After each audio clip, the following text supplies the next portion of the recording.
Hola, ¿cómo están? Mi nombre es Santiago Díaz y hoy para celebrar el Día del Libro, 26 de mayo, tenemos la posibilidad de conversar con Juan Antonio Varese, autor de libros como Crónica del Tiempo Libre y Cafés y Bares.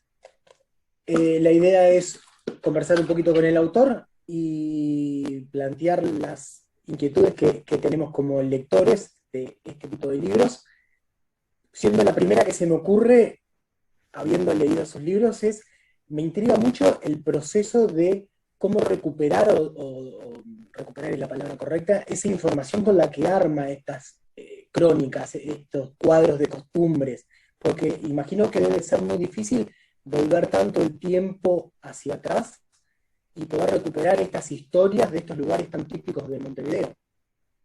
Bueno, mira, Santiago, como te conté el otro día que nos encontramos en un café y charlamos un rato, este, me gusta utilizar el símil de una lupa. Cuando voy a determinados lugares, agarro una lupa y empiezo a averiguar un poco. O sea, mientras tomo el café me interesa, hablo con el mozo, miro las paredes, veo la gente que está, veo lo que piden. Es decir, soy un observador activo. Me gusta, en los cafés y en otro tipo de actividades, en la historia de la fotografía, que también me interesa mucho. O sea, me interesa indagar el contexto y el texto. Entonces, en los cafés, si tú vas y te quedas media hora viendo lo que hace la gente, lo que toma, lo que dice, cómo se acerca el mozo, cómo le trae el pedido, las paredes, si están descascaradas o tienen pegadas fotografías o dibujos o imágenes, cada lugar tiene su personalidad y eso es lo que me gusta investigar y después de alguna manera lo traduzco en los libros, ¿no? El libro es un poco comunicarle al lector parte de la experiencia que hemos visto, ¿no? De las observaciones que hicimos. Y claro, de esas observaciones del café paso a investigar un poco. Tengo un gran archivo de revistas de principios del siglo XX o fines del XIX, y allí muchos cafés antiguos ponían avisos pintorescos, y entonces me gusta ir rastreando cómo se desarrolló la historia de los lugares. Ese es más Perfecto. o menos un poquito cómo me Le, manejo. le hago una consulta que a mí me parece, una de las cosas que me resulta interesante de sus libros es de que creo que el rescatar de la historia esta clase de eventos, esta clase de lugares, que para mí condicionan lo que es la vida social de una ciudad, en este caso mayoritariamente Montevideo, me resulta interesante cómo esta recuperación de estos lugares construye una memoria colectiva, si se quiere. Recuerdo alguna vez haber leído a Isidoro María o a Sansón Carrasco que también se dedicaban a recuperar ciertas tradiciones y costumbres uruguayas. Me pregunto si cuando usted escribe también piensa que está recuperando cierta parte de esta memoria colectiva que puede perderse si no se documenta. Claro, Santiago, no solo pienso que lo estoy haciendo, sino que lo hago a propósito. Es decir, entiendo que una de las tantas funciones de los escritores es la de transmitir las cosas, pero a la vez tratar de rescatarlas. Para poder transmitirlas hay que rescatarlas. Entonces me manejo en tres tiempos. El tiempo pasado, el tiempo presente en ¿Sí? el que me encuentro y de alguna manera trato de adivinar cuál va a ser el futuro de ese negocio. Porque es maravilloso ver cómo han ido evolucionando los cafés, los bares, los cabarets, no sé, las fondas, los fondines, cómo han ido evolucionando a través del tiempo. Cómo los hoteles arrancaron desde unas primitivas posadas o cuartos de alquiler y se fueron transformando con el tiempo en los hoteles como los conocemos hoy día. Es decir, a mí me gusta estudiar la evolución, los procesos evolutivos. Entonces, hay que rescatar la memoria, pero también tenemos que filtrarla en el presente y también tratar de adivinar un poco, me gusta dejar en algunos artículos alguna nota, adivinando un poco cómo va a seguir la evolución en el futuro. Un punto interesante que me parece que sus libros plantea en el enmarcar, sobre todo bares y restaurantes, bares sobre todo, es que hay una tradición muy de club social, si se quiere, donde había un montón de juegos que capaz que hoy han caído en desuso. Sin embargo, usted recién hablaba del presente, y hay un montón de actuales lugares, de lugares nuevos, que se está utilizando mucho el uso de juegos didácticos, a nivel de juego de mesa, Jenga. Es como que las costumbres, si bien pueden modificarse, y el público obviamente se modifica, hay algunas tradiciones como que se siguen manteniendo, inclusive se tratan de volver a recuperar. ¿Cree que es algo cíclico esto del bar y el restaurante y las costumbres? Efectivamente, es cíclico, pero más que cíclico las costumbres es el ser humano, las actividades que tenemos.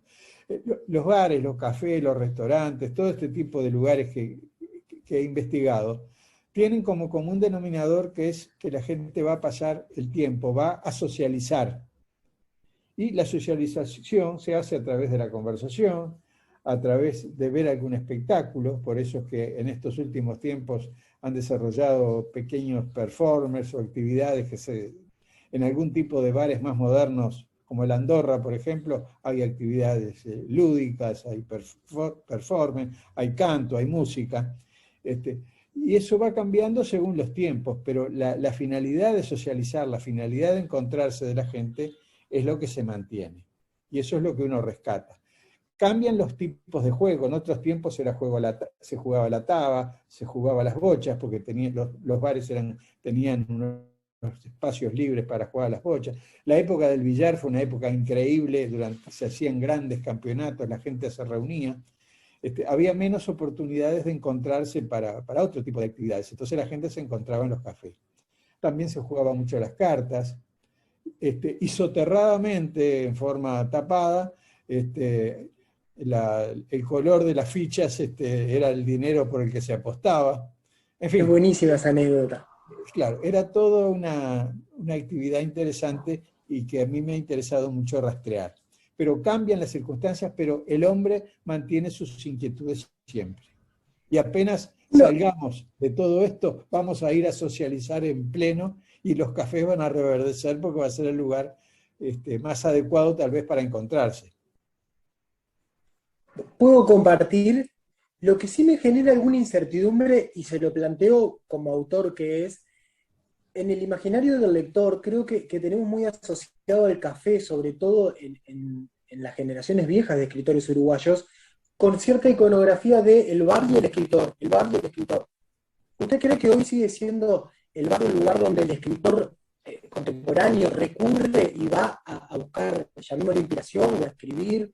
¿Cree que sigue utilizando estos mismos medios de exponerse a su ambiente yendo al café, como había mesas reservadas antes, o como se juntaba la vuelta de amigos a hablar de política, literatura? ¿Cree que esa tradición aún se conserva?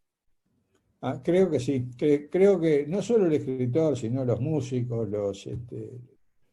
los poetas, los artistas plásticos, siempre encuentran inspiración en un lugar como el café, que después necesiten la concentración de un lugar, de una mesa de trabajo, o de un atelier, o de una computadora para volcar, pero son fuente de inspiración. Hay lugares que son fuente de inspiración. Claro que si uno va con la lupa en la mano, hasta una cola para darse una vacuna puede ser también una fuente de inspiración, pero Sin duda. en especial yo creo que todos los artistas, de una forma o de otra, los pensadores, los políticos, todos en el café encuentran, cuando digo café más bien me refiero al café, como bebida, ¿no? Si uno va en son de copas, tal vez encuentre inspiración, pero no es lo mismo. El café es lo que a uno lo mantiene. Por algo Balzac tomaba como 60 cafés por día y Voltaire tenía poco menos que su ídolo era una planta de café. No en vano, el Es muy café. interesante cómo recoge ese origen del café en sus libros, que ahora hace mención a un par de anécdotas. Es muy interesante ver la importancia que tenía entre la literatura y el café como bebida, como le decía usted. Es interesante ver cómo han crecido en conjunto la literatura el autor y el café como herramienta, como engranaje para, inclusive para estar más despierto, algo que utilizamos hoy en día también. Y sí, como lugar de encuentro, que esa es la característica principal, ahí se desarrollan todo tipo de fenómenos humanos. Entonces, no solo la inspiración, sino también el pasar un buen momento, en fin, se resuelven problemas, eso es una de las cosas que más a veces, hasta situaciones sentimentales se pueden arreglar mejor en un café. Entonces, tiene una cantidad de connotaciones, por eso es que me ha atrapado. Y yo en realidad empecé escribiendo de los cafés, escribiendo para una revista que me pedía una colaboración mensual. Y entonces, en vez de hacer artículos separados, como empecé haciendo, finalmente opté por hacer una temática. Y empecé a tomar los cafés. Y llevo ya 200 y tantos artículos escritos sobre distintos cafés y lugares de entretenimiento de Montevideo, ¿no? Además, lo lindo es que una cosa nos lleva a la otra. La asociación de ideas es maravillosa. Y investigando sobre un café, ya me viene alguna pista para el siguiente artículo. Claro. Estoy, por ejemplo, en un café y escucho música de tango y entonces digo, el próximo artículo va a ser con un café relacionado con el tango. Y entonces fui a Joven Tango. En Joven Tango me dieron unas pistas que me llevaron al Círculo de Bellas Artes para investigar a pintores que iban a los cafés. Digo, es como un cazador de historias. Es un mundo vivo, ¿no? Y uno siente que está ahí con los ojos abiertos y las antenas prontas, y viene la fuente de inspiración de distintos lados. Se entiende, perfecto. Es distinto, en cafés y bares, mayoritariamente el libro se basa en entrevistas, en recuperar de distintos autores, de distintos personajes, sus recuerdos sobre los bares y los cafés. Imagino yo de que esa experiencia también usted la contraste, la comparte con esos entrevistados, y debe ser distinta la experiencia de la entrevista al de la experiencia, imagino yo. Efectivamente, de los 240 artículos, más o menos, que llevo publicados o escritos, hubo unos 60 o 70 que estaban relacionados a entrevistas a personalidades. En otros artículos, el protagonista es el café, es el negocio en sí, cómo comenzó y cómo evolucionó a través de los distintos dueños. Pero en otros casos me pareció más importante buscar el testimonio. Siempre busco el testimonio. El testimonio para mí es lo que ponerle sal, es ponerle vida a las historias, ¿verdad? Entonces, cuando me di cuenta que tenía más de 40 artículos reunidos en base a entrevistas, fue que salió el primer libro. Personajes y tertulias en cafés y bares. Porque ahí los protagonistas son los personajes entrevistados. Sí. Busqué que fueran totalmente dispares, incluso que abarcaran a unas cuantas mujeres. Lo que pasa es que son menos las mujeres entrevistadas, porque en realidad las mujeres empezaron posteriormente a entrar en la vida del café. Pero hubo alguna pintora como Angelina de la Quintana, que formaba parte del taller Torres García, o como la Dama del Tango, que figuran como personajes. En esos casos, en las entrevistas, el personaje es el entrevistado. Por un lado, estudio la personalidad, hago una breve reseña biográfica y a continuación resumimos las experiencias y los conceptos que ha tenido de la vida del café. En cambio, en otros artículos, por ejemplo, en los artículos vinculados con crónicas del tiempo libre, realmente de corazón recomiendo a los lectores, me encanta la tapa y a veces no me resisto a mostrarla nuevamente, lo recomiendo de corazón porque ya no tanto refiere a los cafés, sino que refiere a la evolución desde las pulperías iniciales, por algo el subtítulo es de las antiguas pulperías a los actuales boliches. Arranco con las pulperías, ¿no? Y hacemos toda una evolución de la fonda, del almacén de ramos generales, cómo eso fue evolucionando en los almacenes que tenían una puerta de entrada para comprar comestibles y tenían la puerta al otro costado para las bebidas, en fin. Y allí vamos evolucionando con los comienzos de los cafés, con la aparición de las fondas, con la aparición de los hoteles, con el surgimiento de los restaurantes, con una cosa que encontré que me pareció maravillosa, cómo cambió el concepto. Hasta que viniera el concepto francés, en 1870, 1860. Antes la propaganda era comer en cantidad. Los restaurantes que se iniciaban decían, coma hasta saciarse. Tiene todos los platos a su disposición, por un menú, por un precio fijo, ¿no? Entonces la propaganda era comida abundante.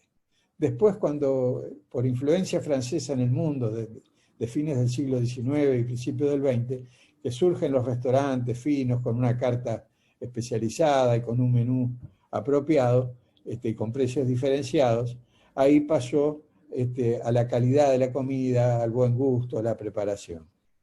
Y ahí tuvo especial importancia Monsieur Charpentier, que tuvo una roticería en la esquina nada menos que de Sarandí y Juan Carlos Gómez, que en aquel momento se llamaba Cámaras, y tuvo una roticería con los mejores productos de Francia. Y en el libro está reproducido el día que se inauguró, que realmente cuando lo leía, cuando lo encontré en una recopilación del profesor Castellanos, cuando lo encuentro, digo, pero esto ocurrió ayer. La presentación tuvo todos los atributos y todas las características de una presentación de los tiempos modernos, con invitación de la prensa, con degustación para los conocidos, con grandes luces, con música en la puerta. En fin, no hay nada nuevo bajo el sol, y este es un tema que da para mucho. Y si cambian los cafés, porque están cambiando, voy a pasar a seguir escribiendo sobre las cafeterías de especialidad, que son la norma de hoy en día. Porque todo cambia, pero todo se mantiene. Que son la norma. A mí, Juan Antonio, uno de las partes que me gustó más es cuando usted reproduce lo que hablaba anteriormente de las pulperías en Ciudad Vieja. Reproduce muchas anécdotas, capaz que perdidas o que en los tiempos de hoy nos resulta difícil imaginarnos, que me parecieron buenísimas. La parte de la pulpería del Hacho, del Hachero, las historias que había alrededor de ese lugar me parecieron increíbles, y creo que está al principio también de Crónica del Tiempo Libre.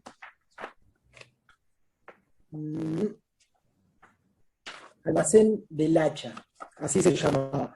Las historias que cuenta alrededor de ese lugar me parecieron buenísimas, y es como arranca el libro. Inclusive también cuando usted caracteriza en la vieja Ciudad Vieja, lo que es Ciudad Vieja, la parte más tirada a la Rambla, que no estaba la parte de la Rambla, también esa turbiedad del ambiente, si se quiere, es muy atractiva para leer. Es como otra ciudad a la que hoy estamos acostumbrados a tener. Cierto, a mí me atrapó siempre las historias del Bajo, las historias de la ciudad. La Ciudad Vieja para mí es el corazón de la ciudad, donde nació la ciudad y donde todavía mantiene su latir más auténtico. En fin, no tan auténtico hoy, pero tendría que ser el lugar de latir más auténtico. Y allí, por supuesto, surgieron tradiciones, lo que hoy llamamos leyendas urbanas. Y la leyenda del Hacha era, evidentemente, fue un negocio, era el primitivo almacén, cuyo origen dataría del año, no se sabe con seguridad, pero se supone que data de 1794, ¿no? Todavía fines del siglo XVIII. Y allí hubo un crimen con el cual mataron a una persona con un hacha, y entonces, por supuesto, en el folclore ciudadano quedó la esquina del hacha, y el almacén del hacha. Y empezó siendo un almacén. Después, con el tiempo, abrió puertas de pulpería también. Como digo, las pulperías eran bárbaros porque había dos puertas. En una, que podían entrar hombres y mujeres, iban a comprar artículos, harina, yerba, azúcar, en fin, de todo. Y en la otra puerta, un poquito más disimulada, entraban los hombres para beber y para comentar historias y, en fin, toda esa historia de los compadritos y de todo ese folclore ciudadano también. Pero había otras esquinas en la Ciudad Vieja. Estaba la esquina del Ánima, que ahora en este momento no recuerdo dónde quedaba, pero era cerca. Se entendía que había un alma en pena que de noche lamentaba sus amores perdidos. En fin, la Ciudad Vieja siempre tuvo su encanto. Y yo traté, en este libro, pero en otro que a mí me gustó mucho, que se llama Historia del Mercado del Puerto, también he rescatado muchísimas historias. Es un libro que está agotado, lamentablemente, pero he rescatado muchísimas historias. Porque la Ciudad Vieja es un hervidero de historias interesantes. Y alrededor del Hacha se reunían, hasta en los últimos tiempos, que ya cambió, ya no, por supuesto que dejó de ser pulpería, pasó a ser un boliche. En estos momentos no sé si está cerrado o en parte lo está, y donde existen espectáculos, pero entrevisté a muchos vecinos de la zona de la Ciudad Vieja para lograr historias. Eso es lo lindo. Además, entrar en un bar, así, un bar de la Ciudad Vieja, por ejemplo, pongo el de la Escollera, entrar y preguntar a la gente, ¿alguno de ustedes tiene alguna historia, sabe alguna anécdota del Hacha? Entonces, primero, me encanta porque a uno lo miran como con desconfianza, y quién es, que se hace, como en el oeste, ¿no? Cuando uno pedía un Sí, vaso de claro, leche, el y todos forastero. los vaqueros se le acercaban furiosos. Bueno, y de a poco empieza la gente a hilvanar historias, y yo así como al descuido las voy apuntando. Y ya Lindo. te digo, es un repositorio de historias interesantes y de leyendas la Ciudad Vieja. Da para mucho más. Bueno, el próximo libro entonces es un anecdotario de Ciudad Vieja solamente. Bueno, tengo varios libros en proceso.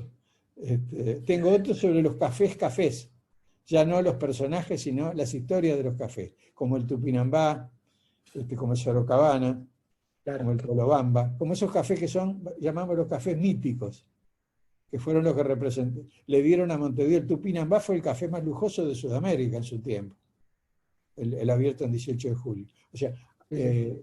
he trabajado mucho y sigo trabajando también con el tema de los distintos cafés. El último artículo que hice fue sobre los bichos.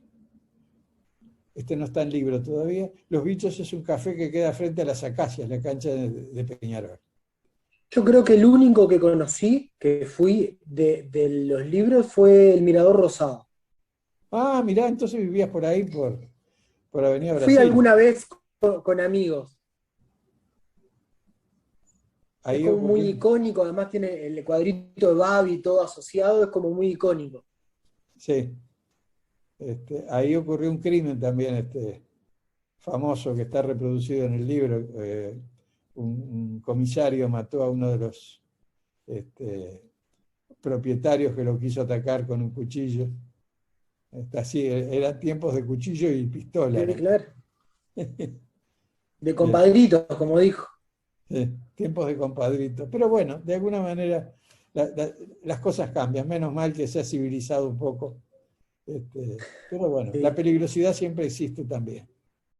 sin dudas. Así que, Juan Antonio, muchas gracias por dedicarnos este tiempo. Ojalá que podamos leerlo mucho tiempo más, porque me resulta muy rico recuperar estas historias y traerlas al presente y de que, como usted decía, el pasado hable con este presente. Y capaz que podemos, a partir de ahí, hacer un esbozo de lo que es el futuro. Aunque con estas pandemias y esta virtualidad a veces parece complejizarse, todo en algún momento va a volver a su cauce. va a haber una nueva normalidad y de corazón recomiendo este libro, el del tiempo libre, lo recomiendo a los lectores porque de alguna manera se van a sentir identificados. Para mí, lo más importante del mensaje de un escritor es llegar al lector y que el lector diga, pero yo estuve en tal lado, pero mira este sitio, pero si ahora desapareció y yo estuve ahí, pero ¿te acordás cuando tenía 17 años que fui y me pasó tal? Bueno, eso es un poco lo que pretendo lograr. Muchas gracias, y muy buenas tus preguntas y ya nos tomaremos un buen café juntos, de nuevo. Ojalá que sí, Juan Antonio. Muchas gracias a usted. Un abrazo grande. Abrazo.